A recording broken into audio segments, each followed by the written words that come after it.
Morning and welcome to today's edition of Start at Zero with me, AV. With me today, I have Sara Roser, who's a director at Avèro, handles a large portfolio of some massive accounts. And today we're talking about rescuing ERP projects that are failing. And we've all been there. Something feels off. The vendors are saying everything's fine. We've paid the invoices. Go live date is approaching pretty quickly. And yet, as a leader, as an executive, you feel like something's off. I don't know how we're going to make this go live date. And that's when we are typically brought in to do an assessment of the health of the project, how it's going, and give a real assessment of where things stand and whether or not this is a success or going to be a success or what the general health of the project is. So, the project we're going to be talking about today was 30 days after the board approved a change order and the SI, the system implementer, which is a global implementer, was already in talks, already talking about extending that go live. So when we came in, it was the extension and the delays were already baked in. And it wasn't about the product. It's never about the product or the software. The software is a world-class product that works for major industries and corporations. And this is what that client was implementing. Um, so what are we going to talk about today? How to see the signs of a failing project. Again, we've talked about project failures ad nauseum on this channel, and others talk about it all the time as sort of attention grabbing headlines. But today we're doing a deep dive into an actual project that was failing, where we had to step in and do a rescue, and what has happened since then. It's still an ongoing engagement, but it's in a better path. It's on a path to success, and we'll dig into why we did that. So, Sarah, you want to give a quick intro of who you are and what you do here? Absolutely. Thanks, AV. As AV mentioned, I'm a director of client success here at Avèro and have been involved in this health assessment and rescue for this project that we are currently working on, and excited to share some of the insights and updates on where we are at today. It is one of many clients that I support, but it is certainly one that is near and dear to my heart. So excited to chat about it today. Yeah. So let's talk about rescue versus restart and replace. Right. We when we first went into this account, we got a bunch of documents from everybody, from the client side, from the vendors, saying these are our status reports, our raid logs, our testing scenarios and results. Here's our contracts. What was the first sign when you were reviewing these artifacts or talking to the people there? What were some of the first signs that you sort of looked at it and said, this isn't quite right? Yeah, well, it's interesting. You mentioned, we were talking to people, conducting interviews from across the SI, the client. We've got stakeholders, we've got functional leads, we've got OCM. We were everywhere talking to everyone. And kind of what immediately jumped out to me was that what we were hearing and what we were seeing in the documentation were not aligned Hmm. in many, many cases, right? So we are hearing from people that there's this new go live date, but the documentation and the data is like, whoa, that's not realistic. How are we going to get there with this amount of time? And I think really for me, the biggest kind of aha was, I think every single person we talked to said they had no faith in that go live date. We said, how do Hmm. you feel about, this new go live? And every single person said, no, that's not happening. And so that was like, okay, everybody's working towards this date that everyone also is saying is not achievable, and there's no way that we're going to get there. So it was like, time out. That pause needed to happen to say what is actually realistic. If everyone knows Hmm. this isn't it, how come no one's saying we need a timeout? We need to come together on this. And I think Yeah. And Oh, Sorry, go sorry. ahead. I was going to say, you mentioned the rescue, restart, replace. You know, you've got to dig in to figure out, is the solution viable, right? But there's Hmm. missing, some execution or accountability to actually be able to get that project to its go live. Versus, do you restart? Is too much of the plan or what has been configured or delivered so far just so far off from where it needs to be that you've got to do a total restart? Or are you going to replace it, and that delivery model just is not a viable path forward? So those were kind of the three things in the back of our mind as we were conducting those interviews, reviewing the documentation to see where are things really at. Um, and that's especially challenging sometimes when you have conflicting information across different documents, what you're hearing from people. Everybody's got a different perspective. Yeah, and this is what I wrote the book about, right? It was kind of coincidentally timed when we took this project on, because we were able to really showcase what we're talking about in the book. Is one, not a lot of pre-planning and thinking had gone into this project, and this is all information that the client now has, that they chose a product to replace SAP. They chose Oracle Fusion, which is again a great product, and the user community wasn't quite sure why that happened. At least that's the story that was being told. Sure. Why we picked Oracle. We were happy with SAP. What processes we're gonna change? How is this gonna integrate with our other custom and specialized products? None of that thinking was in place, or at least even if documented, it wasn't being used by the people running the project at the time. So when you start a project like that, when you're not quite sure why we're doing this, how are we going to accomplish the things that have been super customized in our organization, that interface with the city of the parent city that owns this organization, and how are we going to interface with all of them? The other problem when I started digging into it was the structure of the internal organization, right? They have finance running the project. And by the way, it's a finance and purchasing project, not HCM, not payroll, none of that. Finance and purchasing. And they had one project manager over this $30 million project that had been a great asset on the SAP side.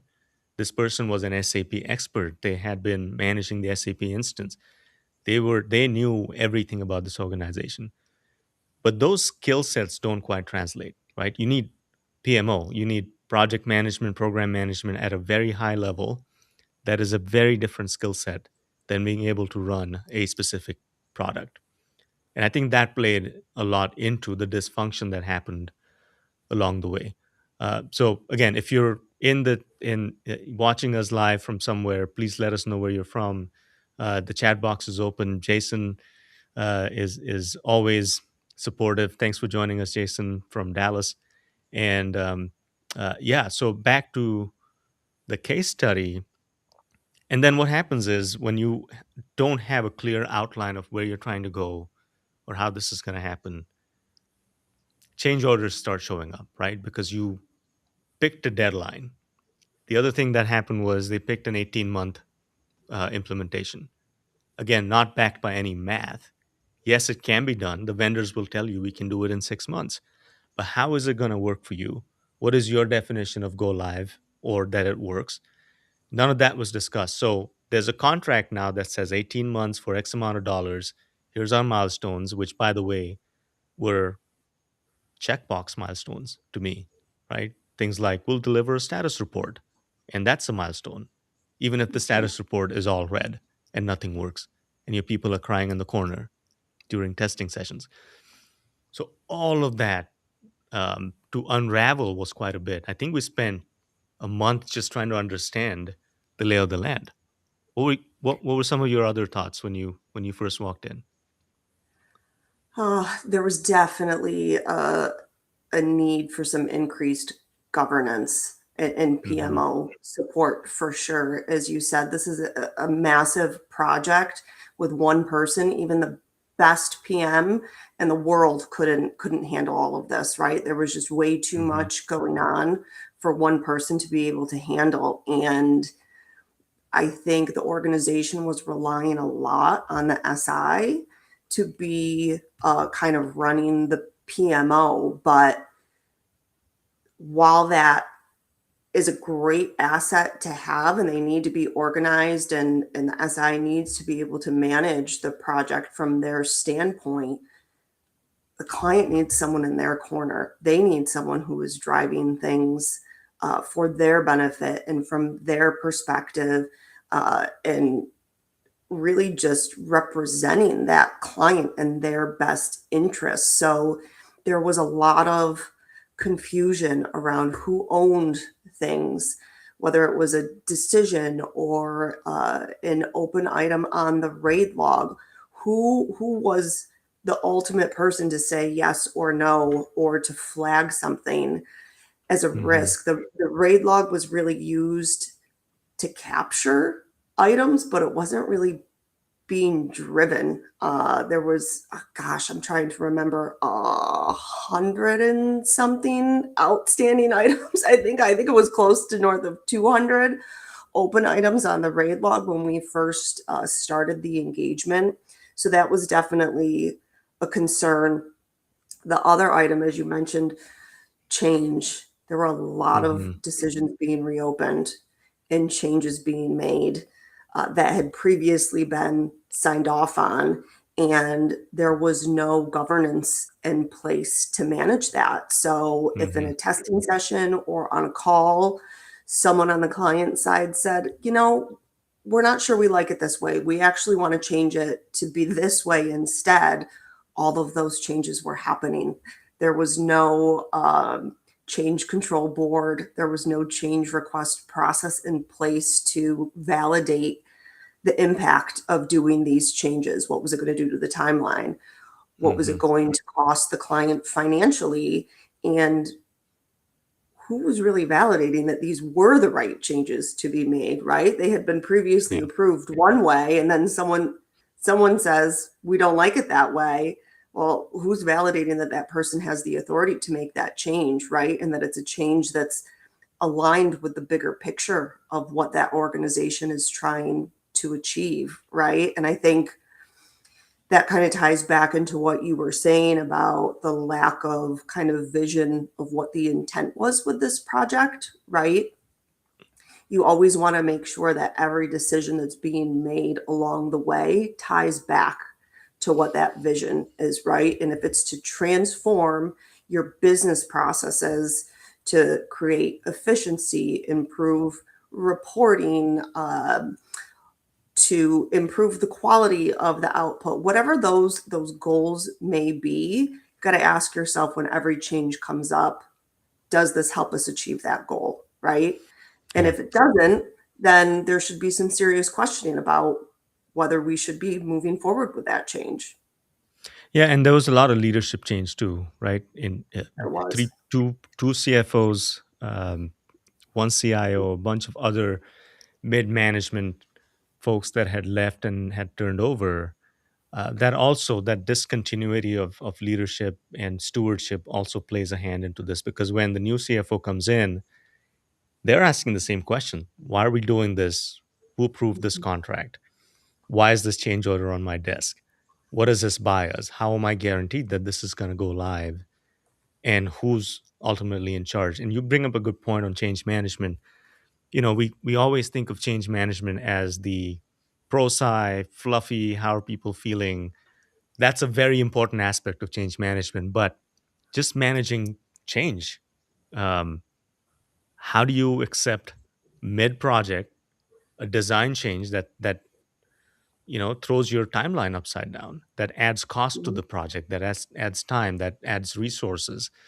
And if there's no gating of that, and we'll talk about this when we talk about how we set up the change control board, but none of that was present. So you're 8 months into the project, and the decisions that were made at the beginning or in the RFP or in the requirements sessions are now being thrown out.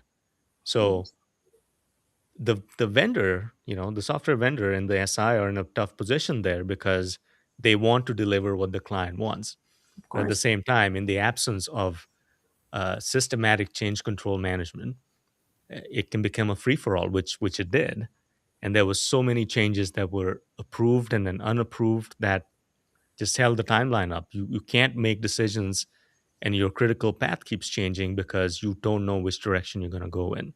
So Jason is has a comment: 30 million project, 1 PM, weak governance and PMO structure, change orders, rate issues. Say no more. These programs are tough enough with all of the supporting structures in place. Well said, Jason. Yeah, and that is the tip of the spear here. And again, everything we talk about in the Start at Zero book, if you haven't received a copy or got one yet, please go to startatzero.averoadvisors.com or just reach out to me on LinkedIn, and we'll make sure you get one. So, Sarah, project's a mess. You're brought in to be the hero. What do we do first? We did a health assessment. What did we assess for, and how did we, other than people's stories and um, all of the sentiment that was floating through the project, what were some of the things that we definitively data back could say that this project is not on a good track? It's not healthy at this point. Yeah, we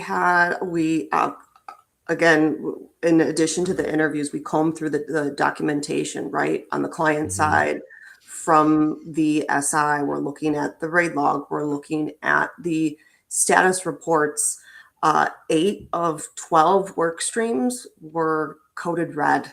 There was none in the green. Hmm. There were multiple critical issues that had been open, some of them for weeks or months, with no resolution or ETA for resolution. All of the UAT entrance criteria were red. We had testing cycles continuing to move forward despite these readiness gaps and known issues, right? Hmm. The majority of key integrations were not complete or on schedule, were significantly off schedule. I already mentioned I think it was close to 200 open RAID log items. So what it came down to is the project continued to move forward based on the calendar, saying it was time to move forward, but not because the data or the work was actually ready to move forward. So we saw that testing cycles just continued because it was the date that the next one was supposed to start, despite the prior testing cycle failing and not Hmm. yielding good results. So I think it was really important. I mentioned earlier, like the timeout, right? It's my kids play sports. I think about that, that motion there. People knew there was a problem, right? It wasn't a lack of awareness to it. They just didn't convert that awareness into an action plan to do something about it. I don't know if everybody thought, well, I don't know what to do, or it's not my job. But everybody was just moving forward. So it really, that kind of timeout was to take what the documentation and the status really showed us: what is ready, what is not ready, and what needs to happen to get it on a better path, and what might that timeline be. So you said timeout.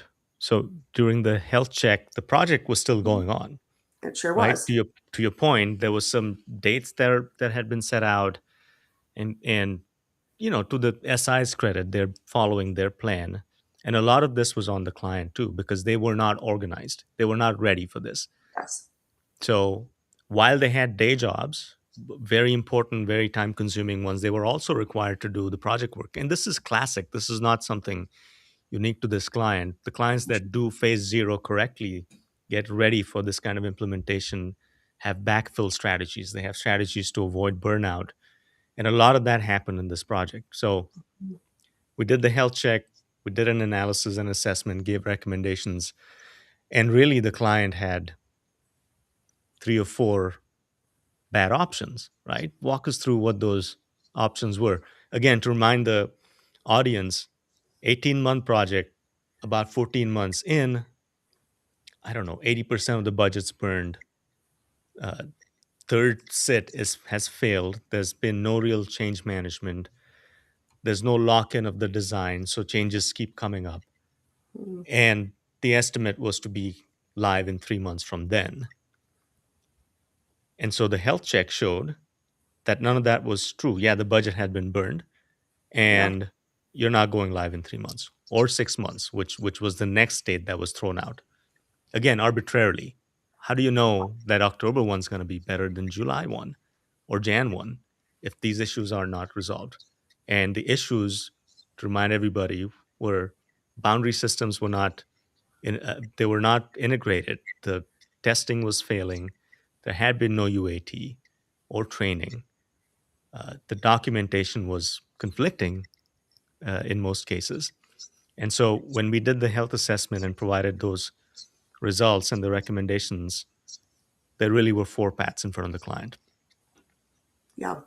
So those four paths were do nothing. That's always a choice, right? Just Hmm. continue on the path you're on and know that there's probably going to be ongoing change orders. Go live dates are going to continue to get pushed. Uh, and who knows, it could go out another 3 years from that date, right? At the rate Hmm. they were going. So significantly increased cost associated with that and timeline. You've also got burnout. People are frustrated. Nobody wants to be working on an ERP implementation for 5 years. So that was option one. A second option was to bring on Avèro as Hmm. PMO support, right? It was clear we talked about one PM trying to manage this entire thing. So we, of course, proposed what we thought it would really take from a staffing standpoint for a PMO to be successful and estimated the length of time that it would take to go live, which was, of course, less than do nothing. Third option, scrap the whole thing, right? Cut your losses and move on. You just say, forget it, this isn't working. We're just going to eat this sunk cost and maybe we try again in a year, or maybe we look at a different software solution or vendor. Nobody really likes that option, but it is, of course, an option to walk away and regroup at a later date. And the last option was to move forward with potentially a new system implementer, right? When we first started the health assessment and started talking to both the SI and with the client folks, it was clear everybody wanted to say it was the other person's fault, right?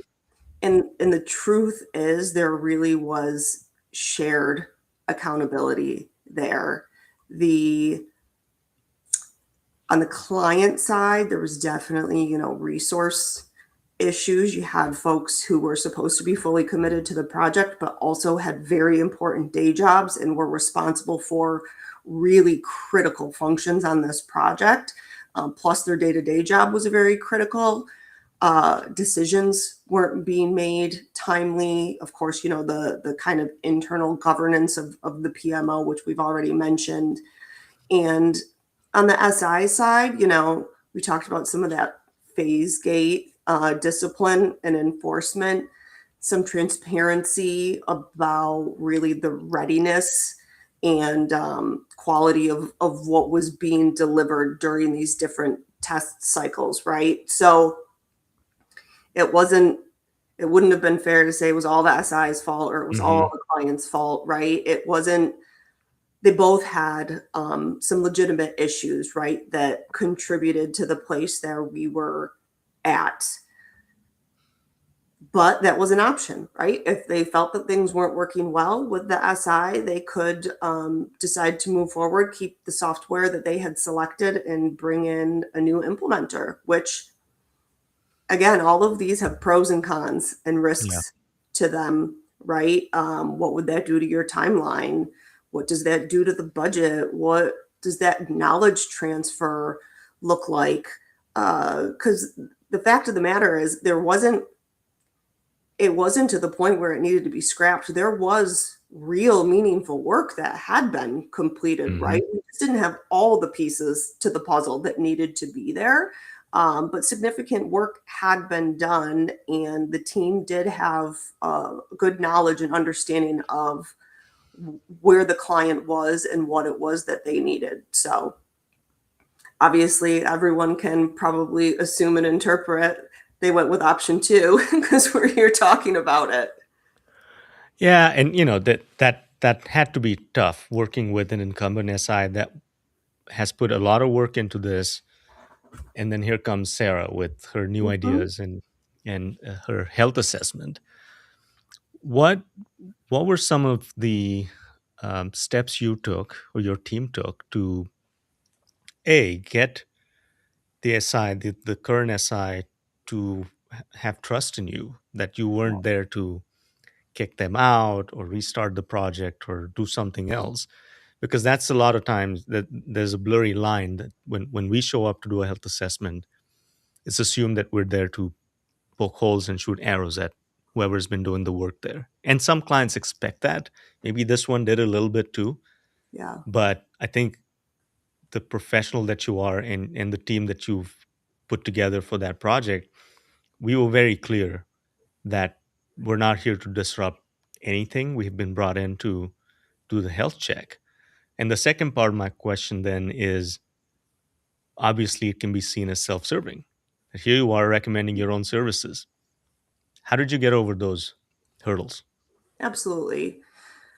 There was definitely an adjustment period, right? When we first came in, we needed to make sure that we were bringing clarity to what our role was and what it wasn't. We're never there to take over and become the SI, right? That's not what we do. And we wanted to make sure that we didn't diminish the value and we're respectful of the role that the SI still played in this. This wasn't about replacing anybody. This was about adding additional support, right? Everyone involved wants to see this be successful, right? So the Hmm. more clarity, the more support, the more expertise we can bring, the healthier it's going to be for everyone to move forward, right? So, I mentioned earlier the SI, maybe, having the feeling that, the client's not making decisions timely, the client doesn't have the right resources, and this is why we're not moving forward. It was like, well, we're here, we're more resources, and we're going to help make sure that those decisions happen timely and that they get the support that they need and that they're properly staffed and resourced to move this forward. So we're actually there not only to ensure that the client is successful, but it helps the SI too, right? You don't have to go Hmm. chasing these decisions. We're going to chase them now. You don't have to continue saying, they don't have the staffing, they don't have the resources. We're going to come up with a plan and we're going to execute on that to make it happen. So we are here to help support and solve for those issues, not to step on anybody's toes, not to replace anybody. We're just an add on. And I think we are really fortunate. The folks that we are working with, we're all really transparent. We all speak very directly and have worked hard to build that trust with each other. I might get a text message or a phone call on a Saturday from someone at the SI. We're making sure we're always in sync and supporting the overall goal for the client because that's what we're all being paid to do. That All was the right. first So part. no, that was Yeah. wasn't the third part. Um, yeah, and I was there for a lot of this. I saw this in action firsthand because it's not easy. It never is. And if we were in their size spot, we would be as uncomfortable with the whole situation too. So let's move on to the rescue part of this. Right? We've assessed this thing to death. Um, Once you got a handle what needs to happen, and the client picked a position, what did we do? What did your team do? Or what did you do to set this team up and have the right resources? Because again, throwing bodies at a problem like this isn't the solution. which by the way had been tried, right? Through Mhm. staff augmentation, projects running slow, let's get 15 staff aug positions that do something related to Oracle or SAP. And Yeah, that sort of made things worse than they were. So, what yeah. was your approach to filling that governance goal hole and the project management hole, the communication hole? How did you? How was the rescue plan set up? Yeah, so it was almost like taking a step back and pretending this wasn't like a mid-implementation project. How would I recommend to staff this from the start? And I will also say, yes, it may seem self-serving that we were recommending Avero as the Hmm. PMO. It didn't have to be us. It could have been anyone, right? But the Yeah. recommendation was you need a full PMO and you need folks who have expertise in this area.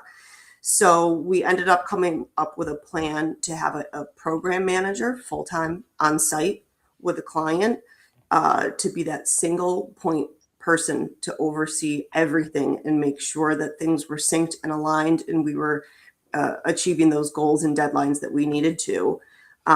Project managers to help in the finance and procurement side, and then, of course, we needed consultants to support that and a dedicated OCM lead. So, identifying the roles and the number of people was the easy part. Finding the right people to fill those positions, gosh, the stars really aligned because we ended up with the most incredible team. And I don't just say that because they're my team.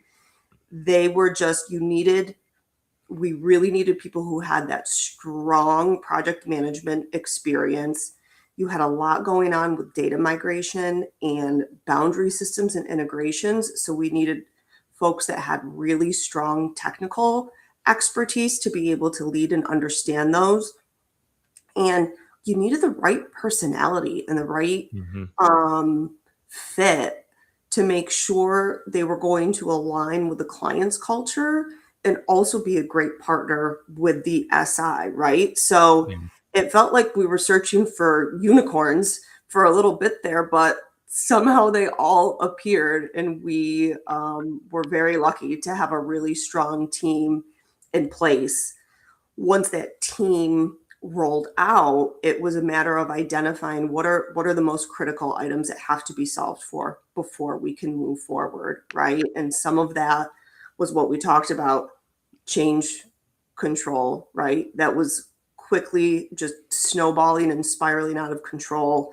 So that was one of the first items that we worked on, evaluating what meetings are happening, who's in those meetings, are they productive, are they the right cadence, do we have the right people there, um, and then getting them to not just take what we had already provided in the health assessment but do their own little kind of mini assessments, right? If I'm the project manager over finance, I need to talk to those functional leads, I need to talk to the product owners, I need to hear from them what's going well, what's not going well, and I need to validate that against what the documentation is showing me. Uh, so there was a ramp up time, right? We Hmm. needed to get these folks up to speed on what was happening and not only introduce these new governance tools, but also continue to drive the project and all of those decisions and items that need to be having. Because, as you said, there was no pause. I say timeout, but it was like a mental timeout, right? There was Hmm. no pause where work stopped. It was still continuing on. So it was busy. I would say that first 30 days was really busy, but the team really banded together to get it done. You mentioned program manager and project managers. Hmm. Why program manager? Because that's a different level of management, right? Program is a collection of related projects. It was previously being run as one project, and you would think it's finance and procurement. It's not like a full suite ERP where you have asset management, HCM, payroll, in which case a program manager is very justified. Why Hmm. did this one need a program manager? Good question. The size of the project, as we talked about, this is a $30 million project for a large organization, and you have finance and procurement work streams. There's a need for OCM, and then you have this technical side, right? Which is, of Mhm. course, closely linked and intertwined with finance and procurement, but you've got 40 different data extracts. You've got, gosh, I think, 12 to 15 boundary systems in place. And every one of these areas needed a lot of attention and a lot of focus. And the reason we brought on a program manager was to help oversee all of that, to ensure that everything was in lockstep, right? We can't just have the finance PM focused solely on finance and the technical side strictly focused on the technical piece. Everybody needs to be communicating, and there needs to be that overlying vision to make sure that we're all moving in the same direction with that same goal. And the program manager is really helping to do that and ensure everyone is aligned and we're all moving cohesively in the same direction. And executive communication, right? You need, Absolutely. when you're talking with top level, top notch CFOs, CIOs, CEOs of organizations, you need someone that will speak that language, will have the same understanding of risk that those folks do. I think that was a huge part Yeah. of what the program manager, again, the right program manager can do is have that real open line with the executives and they can speak the same language in addition to doing all the things you mentioned. Absolutely. And it's important when you're talking about executive sponsors, like you mentioned, CFO, CIO, these are very, very busy folks. And Hmm. this project is one piece of many, many things that they have on their plate at any time. So having one source of information who can properly deliver at the level that that person needs is key. If we had 4 project managers without that person? Are they having 4 weekly meetings? Are they getting 4 separate updates? That's not what any executive wants. Yeah. So yeah, our program manager works to consolidate all of that information and use it to feed to the executive team. Yeah. And if you download or go to Start Zero and get the book, there's all kinds of other resources available that will help you set your teams up for success. Because we have checklists, case studies, toolkits, templates, all of that in the book and on the supporting website. Uh, there's a question coming in. Jason's asking, did the new CFOs, CIOs engage and get behind the program?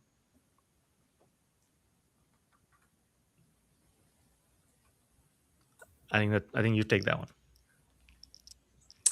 Yes, yes, absolutely. You can't have a project of this magnitude and not have IT support and involvement, right? It really is a critical component. So I am happy to say the new CIO is on board, very supportive, and has provided resources whenever asked from their team to help ensure this is successful and that we're getting what we need. Yeah, and it's a tough position too, right? The people that made this decision are no longer there. And maybe the new set of executives may not have made that decision. So for them to own it and see it through the finish line is again a huge risk for them. So in some ways they have to be supportive, but again, they always have the option of pulling the plug on something that's not going well, which they've chosen not to do. And when it comes to large scale implementations like this, we see different flavors of this. And typically the IT or the CIO's office runs these projects. It's the executive sponsor. In this case, it's the CFO, primarily because it's a financial system and it's purchasing. What are your thoughts on who should own a project like this at the executive level? I don't think it's a one size fits all. I think it really depends on the organization and ultimately, as we've mentioned several times, what that greater vision is Hmm. or the goal is. If it's primarily, a finance transformation, I can see it makes sense to have that live with the CFO. If there's if it's a huge, maybe a really old system and it's not so much a finance transformation, but more of an IT upgrade happening, I think the most important thing is not the title of who your executive sponsor is. How engaged are they and how supportive are they? Because from a change management standpoint, you need visibility, and that executive leader needs to be able to communicate with the group. They need to be supportive. They need to be able to explain. And of course, that's something that we can help support them on, but they've got to really be in it and be able to be focused and dedicated for 18 to 24 months most times. So, Hmm. who it is or what their title is to me doesn't matter as much as their ability to make decisions, drive things forward and be engaged. And it should never rest solely on one person's shoulders. You may have one person named as the Hmm. executive sponsor, but I think any strong leader will consult with multiple people if needed, right? If something comes up that's out of their wheelhouse or they want to bounce something, the CIO can do that with the CFO or vice versa. It's having a team of people to support the effort. Yeah, and it also comes down to the business outcomes, right? The CFO owns the financial system and the processes that the system will help run, the transparency it's going to create. And a lot of times, CIOs don't have that in depth knowledge of what needs to happen. So you're right, the collaboration is key, but also it's super important to have one chief. Who's running this project? Who gets to make the final decisions when things get hairy or there are conflicting ideas? And I think the business users, when it comes to workflows and outcomes, typically need to be that person. Infrastructure, security, what happens after the consultants leave, who maintains the product, all of that typically falls on in the CIO's column there. Okay, so rescue team established. Did we do any kind of realignment with the SI, rescoping, replanning of the project? Because, right, the health check showed that 3 months from now, we're not going to go live, nor are we going to go live in 6 months. And I'm sure there was some, you know, dropping of the shoulders from the end users and people that have been involved in this project, but also some resistance from the people that had uh, written the check or signed the contract saying, we're not going back to the board and saying we're delayed again. We just did that. What was that like, and how did you navigate those waters? Yeah, we definitely sat down with the SI and had to replan. We had to talk through where things realistically were at today, where they need to get before a go live, and what needs to happen in between to get there, right? And how much time is Hmm. that going to take? Are we ready to do we have the right people and governance in place to do that? If not, how long is it going to take to get there? How many more test cycles do we need? Does the finance team have a blackout period during budget that we need to account for? So yeah, we sat in a room for a couple of days, virtual whiteboard style, and mapping out.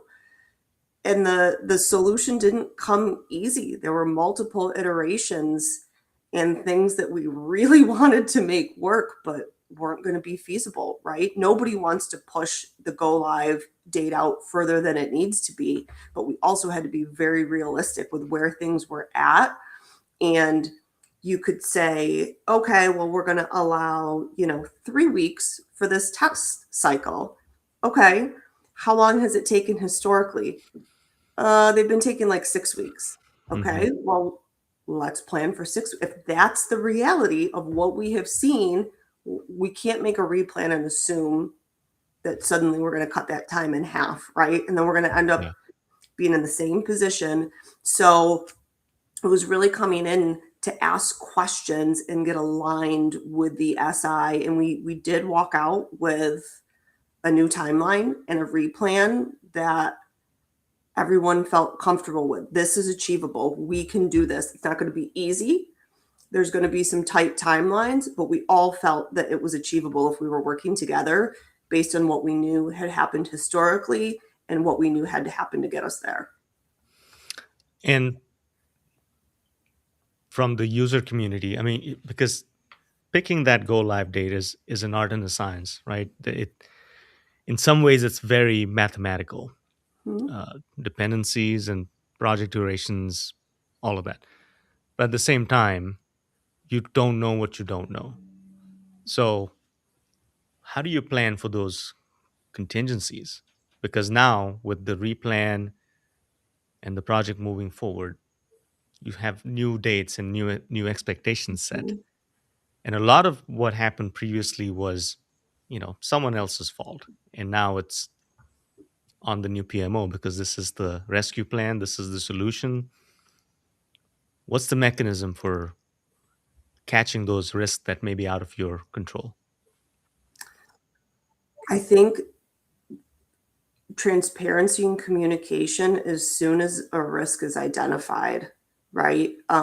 There's stuff that comes up every day, every week, right? And I think the PMO's job is to work through and mitigate those as much as we can, without involving, the executive team or pulling them in to make a decision if it's something that we can work through. But ultimately, if something is going to be in danger of not happening, the timeline is in question or budget is in question, those things need to be raised early. You cannot be afraid to deliver bad news or identify a risk. The sooner you can do that, if it's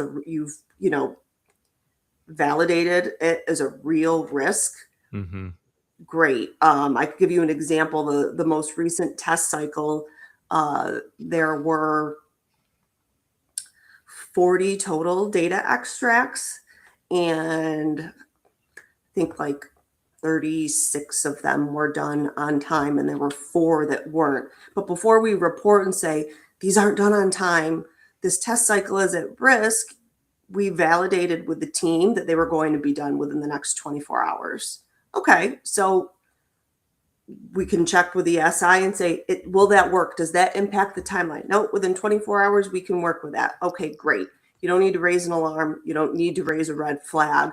But if the SI had said, hey, yeah, that 24 hours is going to push this whole timeline, and now this is at risk or this is at risk, then those are things that you need to run up the chain. So it's taking the time to validate what's really happening and not being afraid to raise that risk or concern, but knowing when to do it and when it can be mitigated on your own.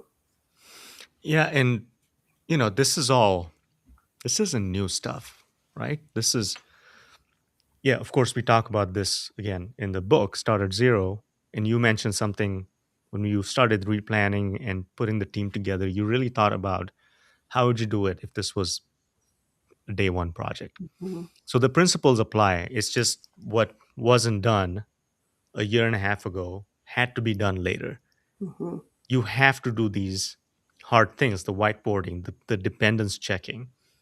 And none of that was done. So it didn't show up in the contract. And so the milestone management and the contracting was simply a bunch of check boxes. Yep. So what sort of contracting leverage should anyone that is in the process of now thinking about ERP, selecting a vendor, what are a few lessons that you can leave them with on that end? Because at the end of the day, the black and white on the piece of paper is going to win. Mhm. Feelings are Absolutely. not going to come into play. And then it becomes this fight over what we meant was not in the contract, but that's what it says. That's what the board approved. Yeah, absolutely. I think a couple of lessons learned. would be you want to make sure if you've got milestone or deliverables that are tied to payments, that those are tied to things that will meaningfully move your project forward. For example, you could say completion of sit one. Okay, but does completing sit one get you any closer to a successful go live if you had an 80% failure rate? No. Hmm. You've got to have criteria. What does success look like for entering or exiting any of these gates or milestones? I've seen, not on this particular engagement, but on some other engagements where there is kind of a ranking of, okay, this is the payment if you hit these goals. And if it's less than that, if it falls between this range, this is going to be the lower payment. And if it falls below this, maybe it's zero payment. Um, so there's definitely opportunity within those milestones and deliverables to make sure that you are getting the results that you need to drive the project forward. Because as we said, just checking the box to say that something was done, it looks like, oh, okay, you completed sit one. Great. Yep, that Hmm. deserves a payment. But if it fails, well, what's next? Where do you fall back on after that? That doesn't help drive the project forward. Um, the other thing I would say is ensuring there's an appropriate review process for Hmm. what those deliverables are and making sure that is adhered to, review times and things like that. I've seen as little as 3 days in a contract before. I've seen 2 weeks before to review a deliverable or milestone. So making sure that there's adequate time based on who the folks are going to be assigned to reviewing those and knowing what their workload is, to be able to do that and making sure it's something that works for you, because the last thing that you want is for something to get default auto approved, Hmm. right? Yeah. Well, you didn't meet the timeline, so we got to keep going forward, and now you just approved, potentially hundreds of thousands of dollars in payment or accepted a deliverable that no one even had eyes on. Well, and I'll add one. Who's allowed to sign off on these milestones and deliverables? Mhm. Because there always are terms and conditions in the contract that say, okay, if you didn't review a deliverable or tell us that it's not to your satisfaction within a certain day, we'll rework, and there's a timeline associated with that. But a lot of times, and in this case, it was one person was approving everything, no matter what the size of the Yeah. milestone was, and it was almost a rubber stamp.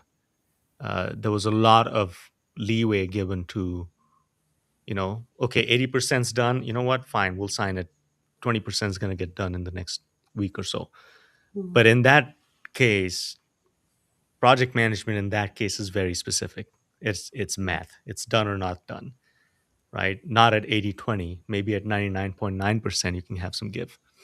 Uh, Jason, keep the questions coming. Loving it. Was there a comprehensive SOW in place between the client and SI that supported the program? Yes, there was.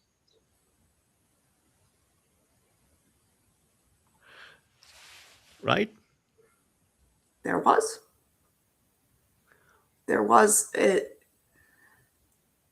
as we mentioned, there was leadership changes, right? So you've Mhm. got executives coming in and inheriting something that they didn't have part of, inputting or validating or signing off on. So it was there.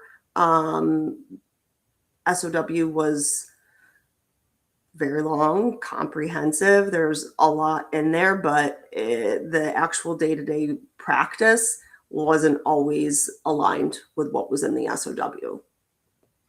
Right. And that's where the governance and the management structure comes in, because the SOW said something. And if you're not keeping the change gates that are mentioned in the SOW, that there will be a change control board and all of these things, but none of that happened. So the SOW changed constantly. 14 months in, the SOW looked very different than what was signed. because there was no checking and denying of changes that were not necessary. So yeah, Jason, there was an SOW, but it changed quite a bit. And that's not good because the change control needs to start with the SOW. And you have to have really good reason for why a change is being requested. And how does that impact the SOW, the contract, the payments, go live date? All of the above was not being done effectively.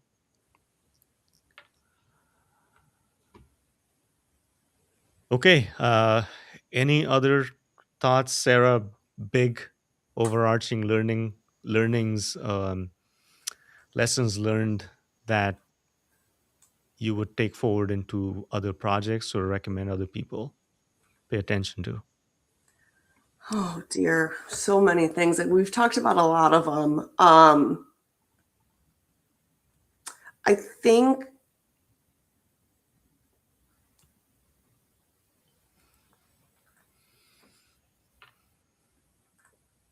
oh gosh. If there's I, none, that's fine. yeah, I'm just trying to think because there's so many things. I think the the biggest takeaway here isn't that like progress on a project means everything is green, Hmm. right? It's when something isn't ready, you have a program in place that will adapt and change its behavior, right? Like you can see that things are yellow or things are red, but what are you doing about it? What is the change if that that particular work stream or area is red month after month, week after week? What is being done about it, right? The reporting is just one small piece. It's really the behavior and the people that drive the project and drive that change. So it's Oh, learning to ask those questions and not just trust what is being reported and accepting it. yeah. And Jason making a great point here. Getting the SOW right from phase zero. Phase zero was not done. We kind of did Mhm. it 18 months, 16 months in, can have a huge impact on the success of the program or the failure of the program. Uh, Very well said. Um, I think that's such a huge point. Again, starting at zero is simply talking about this project is not about technology. All the products do very similar things. They may have their own secret sauce and different things they hang their hats on, but at the end of the day, you're trying to move work through your organization and get stuff done. These projects typically fail or end up in a bad spot because you don't have the governance, the change management, both kinds, program management, and the discipline this requires over 18 to 24 months to do it right. Because things change, expectations change, technology changes pretty quickly, right? And we haven't even talked about, we haven't mentioned AI in this talk today, which is mind blowing. None of that is being discussed in the scope of the project. You're in 2026 working on a project that was conceived probably in 2024, and tech has moved on. A lot of these things that our clients struggle with, especially in the government, right, because they're deploying ideas from 2 years ago, is they can't move fast enough to really take advantage of what tech is really offering today, which is a shame because you're still stuck in how are we going to get data out of this system and move it into that. A lot of that can happen when you do phase zero planning. If you're doing it today, make sure you're taking into account how implementations can happen today. And we've used tools like Irma and Caliber during this project that have helped us speed things up, become more accurate, more data backed, and that is the future. And I'm not revealing too much here. I'm going to do a live stream on Caliber in the next couple of weeks. It's our product that we've built that does a couple of things. One is helps our clients identify which products fit their needs the best because we have used all of our institutional knowledge and baked it into Caliber. So if we're talking today with the CFO, we can have a meaningful conversation on if these are your workflows, this is your vision, this is your these are your needs.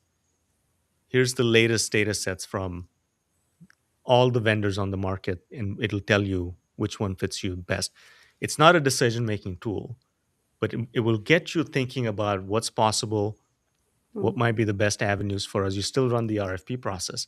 And then on the PMO side, we've used Caliber for tracking data from source to the report so that the report doesn't show green while everything else is red, right? So we're taking this a step further from being story based to really data based.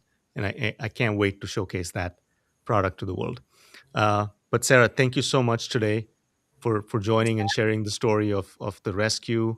Um, I know it's not over, but I hope this plan succeeds. I don't think there's much choice there, but Yep. lots of great lessons learned here. And I think the underscoring lesson is that start at zero. Phase zero is critical because you will have to come back and do it at some point when you figure out that where you are isn't really where you intended to be. Absolutely. Thanks, AV. Thank you. And thanks everyone who joined. If you have other questions, if you need to get a hold of me or Sarah, reach out to us on LinkedIn, and hopefully we'll get to chat with you in person here soon. So if you want to look at some of our other videos, consume some of our other blog posts, we're on YouTube, LinkedIn, Substack, everywhere. But we live on LinkedIn, so just reach out, and we'll see you on another live stream. Thank you.